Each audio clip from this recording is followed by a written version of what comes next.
Hello and welcome to today's webinar brought to you by 2 Degrees, which will look at Stonyfield Farm's great example of packaging innovation and supply chain collaboration. My name is Isabella Stasevich and I'm from 2 Degrees and I'll be your host for this webinar, so I'd like to thank everyone very much for joining. Very pleased to welcome today's speakers, Nancy Hirschberg, Vice President of Natural Resources at Stonyfield Farm, and Jim Kleinschmidt, Director of Rural Communities Program at the Institute of Agriculture and Trade Policy. There'll be plenty of time for speakers to address your questions after the presentations, but please feel free to submit your questions at any point during the presentation. There's a Q&A box on the bottom right-hand side of your screen into which you can type your question and press send. If you have any problems with the technology or audio during the presentation, please use the chat box on the bottom right-hand side to send me a message. And from the drop-down menu, select to send the message to the host, and either I or one of my colleagues will get back to you. So I'd like to pass over to Nancy now. I'm just passing you the rights.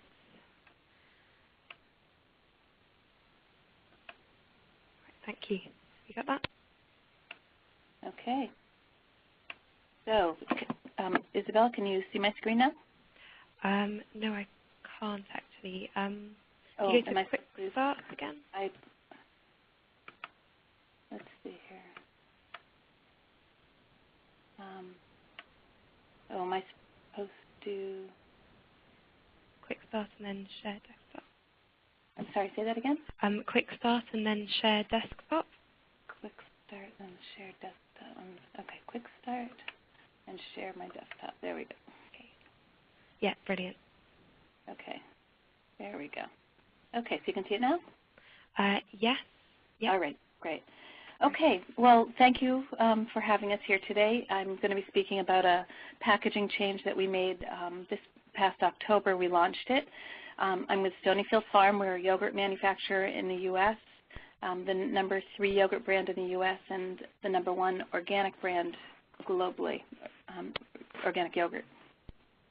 So what I'm going to cover today in this case study is just give some background and perspective on Stonyfield Farm and packaging and how we've approached it so that you can see it in context. Then we're going to talk about why we made the switch for our multi-packs and only for our multi-packs. And then go into a little bit more detail about the aspects that we considered in the decision. It was not something that we took lightly. There was a lot of different work that went into making that decision. And then talk specifically about the steps we took to hopefully raise the bar on the use of bioplastics for packaging. So when we at Stonyfield think about sustainability, we like to use the Lowell Center framework. We think about first thing you work on is make sure that your facility is in compliance and with regulations and laws. Hopefully everyone's got that one taken care of. Then you might work on your facility emissions, facility impacts, and then you start looking further into your supply chain, might start working in product life cycle and so forth. And ultimately, this in the middle here is all about eco-efficiency. And our goal is really to work on truly sustainable systems, working with current solar, closed-loop systems, et cetera. And most of my life we spend working right here, and it's all very, very important work on reducing our environmental impact. But our goal is always to get to truly sustainable systems, and we felt that this step was a real big step for us with the packaging, entering into really a step for sustainable system. So why did, just to put this in perspective, packaging is a very big deal for us. If you look at our carbon footprint by source, excuse me, milk production is our number 1, and we have all sorts of projects in that, but that's not what we're talking about today. Packaging is our second biggest area of our carbon footprint, so it's of enormous concern for us, and it's something we've worked on for a couple decades.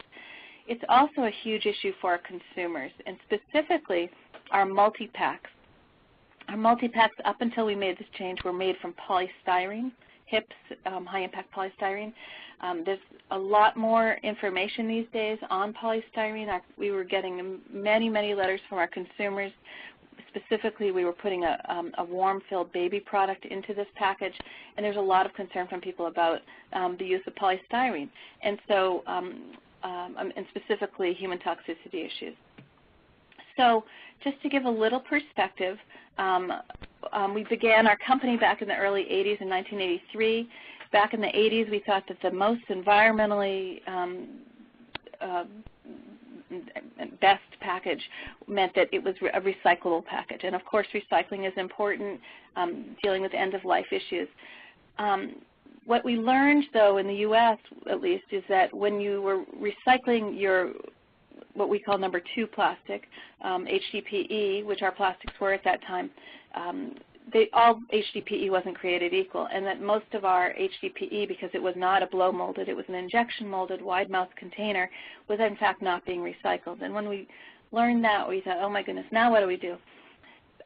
Along came one of the first really important life cycle assessments, LCAs, on packaging, and that was done by the Telus Institute out of Boston, at least here in the U.S. And what that study showed, and it was the first time a lot of detail packaging work had been done here on, and not funded by packaging groups. It was funded by government. And what that showed us for the first time was that the end of life, while important, of course, in dealing with the waste aspects of the material and so forth, the total environmental, if you look at the total environmental impact of that package, the end of life is only a tiny portion, and that really the material production phase was where most of the environmental impact was. That was really groundbreaking to us. What they concluded in that study was that the best packaging, unless you're using a very toxic material or like PVC, the best material was the least amount of material. And so we set on a path, which we really have been on ever since then, to really lightweight our packaging. And so through the 90s and the early 2000s, we removed our lids, we lightweighted our packaging, and so forth. In 2000, we contracted with the University of Michigan Center for Sustainable Systems to do a comprehensive life cycle assessment of our entire product delivery system.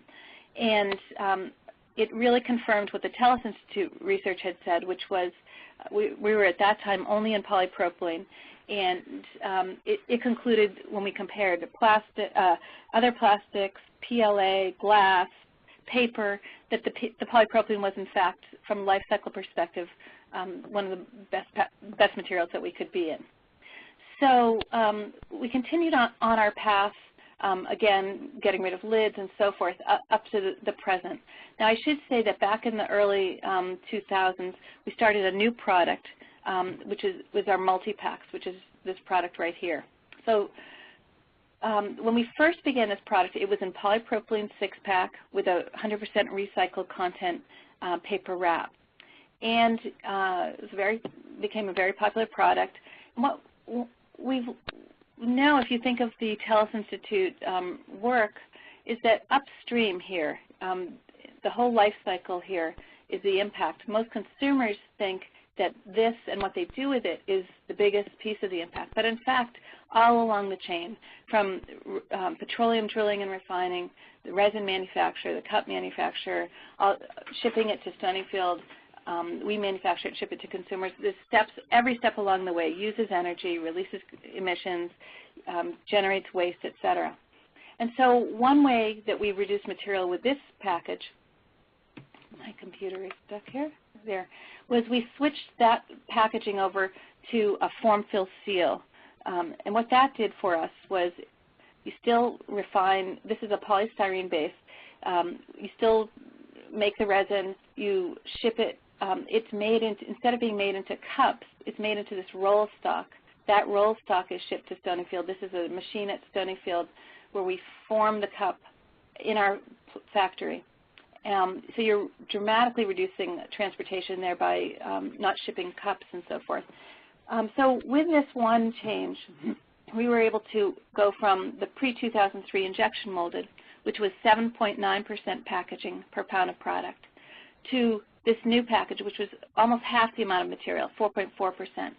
The problem with this package, it's fabulously efficient. It runs beautifully in the factory. Our workers love it. It's very efficient. The problem is it's polystyrene. So we moved from polypropylene to polystyrene. And that's when we started getting, learning more about polystyrene and some of the concerns that consumers have and so forth. So our priority has really been to get out of the polystyrene. So Interestingly enough, the Multipack is a very efficient use of material. If you look at all of our products along the continuum in terms of the primary packaging and the percent of packaging per pound of product, here's our quart, which is the bulk one. Our 4-ounce Multipack is less efficient, but certainly not as bad as some of the other things, in fact, more recyclable materials. So this is a long-winded introduction way of saying that we really believe this is a great package. It's just we weren't really happy with the material. This is the only product that we had in polystyrene. So when we've made this change on this package, it's only to the Multipack products.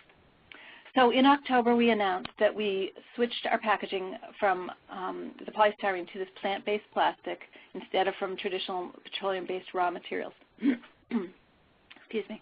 Actually, let me just stay here for a second. So what this new product is, the cup itself, the plastic cup, is made from a PLA base. It has a paper wrap, which is, and at the current time, the lidding is the same lidding that we had before, which is a metallized PET. Just to show you how this works here, the corn is grown out in Nebraska by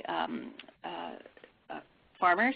It's brought to the Cargill facility. It's broken down into its components, including cornstarch. That cornstarch is then made through a process of fermentation into lactic acid. The lactic acid is made by NatureWorks, which is a subsidiary of Cargill, into PLA pellets. The PLA pellets are then shipped by rail from Nebraska to Chicago, where the roll stock manufacturer Clearlam makes it blends into it 4% titanium dioxide for whitening and 3% other additives, and I'll talk about those other additives in just a moment. So the cup itself is 93% PLA, 4% titanium dioxide, and 3% other additives. That's then shipped to us. We wrap the label on and add the lidding.